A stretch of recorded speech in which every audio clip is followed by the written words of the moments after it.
Hi, I'm Austin, and this is my new G3. I bought it used from a friend, and most of it feels metal. The clips are. I'm going to be shooting at the target over there with 2 rounds. Right on the target.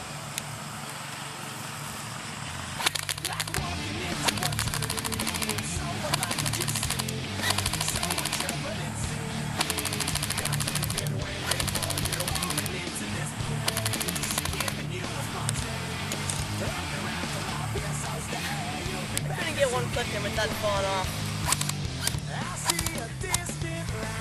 So, let's see how we did.